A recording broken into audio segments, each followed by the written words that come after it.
Praise Lord. കർത്താവിന്റെ അതിപരിശുദ്ധമായ നാമം വാഴ്ത്തപ്പെടുമാറാകട്ടെ. ക്രിസ്തുവിൽ എല്ലാ പ്രിയമുള്ളവർക്കും ഒരിക്കൽ കൂടി കർത്താവായ യേശു ക്രിസ്തുവിന്റെ നിസ്തുല്യ നാമത്തിലുള്ള എന്റെ സ്നേഹത്തെയും വന്ദനത്തെയും ഈ സമയം ഓർപ്പിക്കുന്നു. ദൈവം നമ്മെ എല്ലാവരെയും ധാരാളമായിട്ട് അനുഗ്രഹിക്കട്ടെ. അനുഗ്രഹിതമായ മറ്റൊരു ചിന്തയിലേക്ക് നമുക്ക് വേഗത്തിൽ കടന്നു വരാം. ദൈവാത്മാവതിനാൽ നമ്മെ എല്ലാവരെയും ഒരുപോലെ ഒരുക്കട്ടെ എന്ന് ഞാൻ ആത്മാർത്ഥതയോടെ ദൈവസന്നിധിയിൽ ആഗ്രഹിക്കുന്നു. ഇന്നത്തെ ദിവസവും ദൈവം നമ്മുടെ ജീവിതത്തിൽ അനുഗ്രഹത്തെ നൽകട്ടെ, നല്ല അനുഭവത്തെ നൽകട്ടെ എന്ന് ഞാൻ ആത്മാർത്ഥമായി ദൈവസന്നിധിയിൽ പ്രാർത്ഥിക്കുകയും ആഗ്രഹിക്കുകയും ചെയ്യുന്നു. അതിനു വേണ്ടുന്ന ഒരു വേദഭാഗത്തെ ചിന്തിച്ച് ദൈവസന്നിധി നമുക്ക് ഒരുമിച്ച് ദൈവത്തിന് മഹത്വം കൊടുക്കാം. ദൈവം സഹായിക്കട്ടെ. അതിനുവേണ്ടി ഒരു വേദഭാഗം വായിക്കുന്നു. യോഹന്നാൻ എഴുതിയ സുവിശേഷം 1-ാം അധ്യായം അതിന്റെ 5-ാമത്തെ വാക്യം ഇങ്ങനെ വായിക്കുന്നു: വെളിച്ചം ഇരുട്ടിൽ പ്രകാശിക്കുന്നു, ഇരുളോ അതിനെ പിടിച്ചടക്കിയില്ല. അതേ പ്രിയമുള്ളവർ, ഇത് ചെറിയ ഒരു വാക്കാണെങ്കിലും ഇതിനകത്ത് ഭയങ്കര മർമ്മങ്ങൾ ഇതിനകത്ത് അടങ്ങിയിട്ടുണ്ട്. ഇവിടെ രണ്ട് കാര്യം വ്യക്തമായി പറയുന്നു. ഒന്ന് വെളിച്ചം, രണ്ട് ഇരുട്ട്.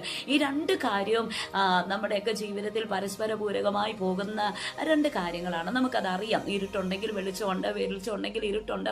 ഇങ്ങനെ രണ്ടും ഒരേപോലെ തന്നെ സഞ്ചരിക്കുന്ന ഒരു കാര്യത്തെ നമുക്ക് കാണുവാനായിട്ട് കഴിയുന്നുണ്ട്. ഒരു ദുഃഖമുണ്ടെങ്കിൽ സന്തോഷമുണ്ട്, ഒരു കയറ്റം ഉണ്ടെങ്കിൽ ഒരു ഇറക്കമുണ്ട്. അങ്ങനെയൊക്കെ നമ്മൾ പറയാറുണ്ട്. നമ്മുടെ ജീവിതത്തിൽ അങ്ങനെയുള്ള സാഹചര്യങ്ങൾ കടന്നു വരാറുമുണ്ട്. എന്നാൽ ഇവിടെ വചനം വളരെ വ്യക്തതയോട് പറയുന്നു, അവൻ ഇരുളുള്ളതുപോലെ തന്നെ പ്രകാശത്തിന് സ്വാധീനമുണ്ട്, അതുപോലെ തന്നെ ഇരുട്ടിനും സ്വാധീനമുണ്ട്. ഈ രണ്ട് കാര്യത്തിനും നമ്മുടെ മനുഷ്യ ജീവിതത്തെ സംബന്ധിച്ച് വളരെ സ്വാധീനമുള്ള ഒരു കാര്യമാണ്. ഇവിടെ ഇങ്ങനെ പറയുന്നു, എന്താണ്? വെളിച്ചം ഇരുട്ടിൽ പ്രകാശിക്കുന്നു, ഇരുളോ അതിനെ പിടിച്ചടക്കിയില്ല. വെളിച്ചം പ്രകാശിക്കേണ്ടത് എവിടെയാണെന്നറിയാമോ? ഇരുട്ടിനകത്താണ്. വെളിച്ചത്തിന്റെ സ്ഥാനം. ഇരുട്ട് അനുഭവിക്കുന്നവരുടെ ജീവിതത്തിനകത്താണ് വെളിച്ചത്തിന്റെ ആവശ്യകത. ഇരുളിലുള്ളവർക്കാണ് വെളിച്ചത്തിന്റെ ആഗ്രഹം വരത്തുള്ളൂ. ഒരുപക്ഷെ ഈ വെളിച്ചത്തിനകത്ത് നടക്കുന്നവർക്ക്, ഇല്ലെങ്കിൽ കുറച്ച് സാഹചര്യമൊക്കെ അനുകൂലമായിരിക്കുന്ന ഒരു സിറ്റുവേഷന്റെ അകത്ത് ഒരുപക്ഷെ നമുക്ക് ഈ വേണ്ടത്ര രീതിയിലുള്ള വചനത്തെയോ ഇല്ലെങ്കിൽ പ്രാർത്ഥനയോ ഇല്ലെങ്കിൽ ആത്മീയ ഒരു അന്തരീക്ഷത്തെയോ പ്രാപിക്കണമെന്നൊരു ആഗ്രഹം ഒരുപക്ഷെ ആ ഒരു സമയത്ത് വരത്തില്ല. എന്നാൽ എപ്പോഴാണോ നമ്മുടെ ജീവിതത്തിൽ ഇരുള് മൂടുന്നത് പോലെ വേഗത്തിൽ അന്തരീക്ഷം ടൈറ്റായിട്ട് വരുമ്പോൾ, ഇല്ലെങ്കിൽ ഇരുട്ട് വ്യാപരിക്കുന്നത് പോലെയുള്ള ഒരു മേഖല കടന്നു വരുമ്പോൾ, രോഗം വരുമ്പോൾ, നിരാശ വരുമ്പോൾ, ഭാരം വരുമ്പോൾ, ഇങ്ങനെയുള്ള അനുഭവങ്ങളൊക്കെ വരുമ്പോഴാണ് നമ്മൾ ദൈവിക വചനത്തെയും ആത്മീയതയെയും നമ്മൾ ആശ്രയിക്കുന്നത്. എന്നാൽ ദൈവം അതല്ല ആഗ്രഹിക്കുന്നത്. എല്ലാ നേരത്തും കർത്താവിനെ ആഗ്രഹിക്കണം, ഇല്ലെങ്കിൽ എല്ലാ നേരത്തും ദൈവത്തെ അന്വേഷിക്കുന്നവരായി ഞാൻ നിങ്ങൾ മാറണമെന്ന് ദൈവം ആഗ്രഹിക്കുന്നു. 2026 തീർച്ചയായിട്ടും ആ തലത്തിൽ വെളിച്ചത്തിന്റെ മക്കളായി നിൽക്കാൻ, വെളിച്ചത്തിനകത്ത് നിൽക്കാൻ ദൈവം നമ്മളെ കുറിച്ച് ആഗ്രഹിക്കുന്നു. ഒരു തരി പോലും, ഒരു ചെറിയ സെക്കൻഡ് പോലും ഇരുട്ടിലേക്ക് ചായാൻ ദൈവം അനുവദിക്കത്തില്ല. ആ നിലകളിൽ ദൈവം നമ്മളെ നടത്തുവാനായിട്ട് ആഗ്രഹിക്കുകയാണ്. ഇങ്ങനെ പറയുന്നു, ഇരുട്ടിൽ വെളിച്ചം വെളിച്ചം ഇരുട്ടിൽ പ്രകാശിക്കുന്നു. ഇരുട്ടിനകത്താണ് വെളിച്ചം പ്രകാശിക്കേണ്ടത്. അവിടെയാണ് വെളിച്ചത്തിന്റെ ആവശ്യകത ഉള്ളത്. മാത്രമല്ല, എന്നിട്ട് വചനം പറയുകയാണ്, ഇരുളോ അതിനെ പിടിച്ചടക്കിയില്ല. ഇരുട്ടിന്റെ സാധ്യതയുള്ളവരാണ്. ഇരുട്ടാണ്, വെളിച്ചം ഒട്ടുമില്ല. പക്ഷെ ഇരുട്ട് വെളിച്ചം വന്നപ്പോൾ ഇരുൾ മാറിപ്പോകുകയാണ്. വെളിച്ചം വരുമ്പോൾ ഇരുൾ മാറിപ്പോകും. അപ്പം വ്യവസ്ഥയാണ്. വെളിച്ചം വരുമ്പോൾ ഇരുൾ മാറുക എന്നുള്ളത് വ്യവസ്ഥയാണ്. അതിനപ്പുറത്തേക്ക് ഒന്നും സംഭവിക്കത്തില്ല. വെളിച്ചം വന്നു കഴിഞ്ഞാൽ ഇരുൾ മാറുക എന്നുള്ളത് അതിന്റെ നിയമമാണ്. അങ്ങനെയാണെങ്കിൽ ഇപ്പോൾ ഇവിടെ നമ്മുടെയൊക്കെ ജീവിതത്തിനകത്ത് നാം വെളിച്ചമാകുന്ന കർത്താവിനെ സ്വീകരിച്ചു കഴിയുമ്പോൾ നമ്മുടെ ജീവിതത്തിനകത്ത് ഇരുട്ടായി നിൽക്കുന്ന എന്തിനേയും നമുക്ക് എന്ത് ചെയ്യാം? മാറ്റാനായിട്ട് സാധിക്കാം. നമ്മുടെ മേൽ കിടക്കുന്ന ദൈവാത്മാവിന്റെ അഭിഷേകത്താൽ, നമ്മുടെ മേൽ കിടക്കുന്ന ദൈവവചനത്തിന്റെ ശക്തിയാൽ നമുക്ക് ഇരുളിനെ ജയിക്കാൻ കഴിയും. ഇരുളോ അതിനെ പിടിച്ചടക്കിയില്ല. എന്നാൽ വെളിച്ചം ഇരുളിനെ എന്ത് ചെയ്തു?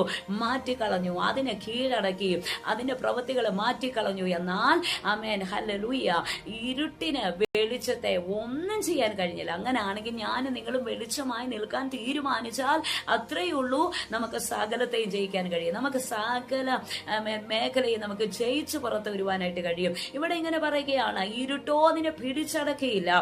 കാരണം ലോകത്തിന്റെ വെളിച്ചമായി ദൈവം നമ്മുടെ കൂടെ ഇരിക്കുന്നത് കൊണ്ട് ഈ വെളിച്ചത്തിന് സകലത്തെയും കൺട്രോൾ ചെയ്യാൻ കഴിയും, സകലത്തെയും മാറ്റാൻ കഴിയും. അതുകൊണ്ട് ഈ വെളിച്ചത്തിന്റെ മക്കളായി തീരുവാൻ, ഈ വെളിച്ചത്തിനകത്ത് നമ്മൾ എല്ലാവരും നടക്കണമെന്ന് ദൈവം ആഗ്രഹിക്കുന്നു. അതുകൊണ്ട് വചനം പറയുകയാണ്, വെളിച്ചം ഇരുട്ടിൽ പ്രകാശം. വെളിച്ചത്തിന് ഇരുട്ടിനകത്തേക്ക് കടന്നു ചെല്ലാൻ കഴിയും. എന്നാൽ അവിടെ ഒരു കാര്യം ഉറപ്പാണ്. ഉറപ്പാണ്, ഇരുൾ മാറിപ്പോകുമെന്നുള്ളത് ഉറപ്പാണ്.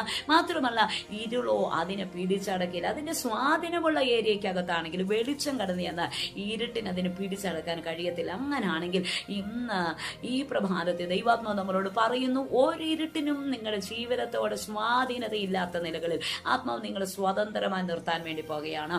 നിങ്ങളുടെ ജീവിതത്തിൽ ഇന്നലെ വരെ ഇരുട്ട് പോലുള്ള അനുഭവങ്ങളായിരിക്കും ഒരുപക്ഷെ നിങ്ങൾ ഫേസ് ചെയ്തത്. എന്നാൽ ദൈവാത്മാവ് പറയുന്നു, ആ ഇരുട്ടിനെ മാറ്റിക്കളഞ്ഞ അസാധാരണമായ ഒരു പ്രകാശത്തിലേക്ക് ദൈവം നിങ്ങളെ നയിക്കാൻ വേണ്ടി പോകുകയാണ് 2026. വിശ്വസിക്കുക. ഇരുട്ടിന്റെ സകല കാര്യത്തെയും ഇരുട്ട് മൂടുന്ന എല്ലാ ഏരിയകളെയും പ്രകാശമാക്കിക്കൊണ്ട് ആത്മാവ് ജയത്തോടെ നമ്മൾ നിർത്താൻ വേണ്ടി പോകുന്നു. വിശ്വസിക്കുന്നവരുടെ മേൽ ഇതൊരു അടയാളമായി വെളിപ്പെട്ട് വരാൻ വേണ്ടി പോകുകയാണ്. വിശ്വസിക്കുന്നവരുടെ മേൽ ഇതൊരു വലിയ നന്മയായി വെളിപ്പെട്ട് വരുമെന്നുള്ളത് തീർച്ചയാണ്. അതിനുവേണ്ടി നമുക്ക് കാത്തിരിക്കാം. ഇരുട്ടോ പിടിച്ചടക്കിയില്ല, അതിനെ പിടിച്ചടക്കിയില്ല. വെളിച്ചത്തെ പിടിച്ചടക്കാൻ ഇരുട്ടിന് കഴിയത്തില്ല. അങ്ങനാണെങ്കിൽ ഇന്ന് ഒരു തീരുമാനമെടുക്കുക. യെസ്, ഞാൻ ദൈവത്തിന്റെ അല്ലെങ്കിൽ വെളിച്ചത്തിന്റെ കമാൻഡ്മെന്റിന്, വെളിച്ചത്തിന്റെ ശബ്ദത്തെ ഞാൻ സ്വീകരിക്കാൻ തയ്യാറാണ്. അതായത് ദൈവത്തിന്റെ വാക്കിനെ സ്വീകരിക്കാൻ തയ്യാറാണ്. അതുകൊണ്ട് ഒരിക്കലും ഇരുട്ട് പിടിച്ചടക്കാത്ത നിലകളിൽ ആത്മാവ് നിങ്ങളെ സ്വതന്ത്രമായി നിർത്തട്ടെ. ദൈവം അതിനായി സഹായിക്കട്ടെ. ആമേൻ. God bless you. Praise the Lord.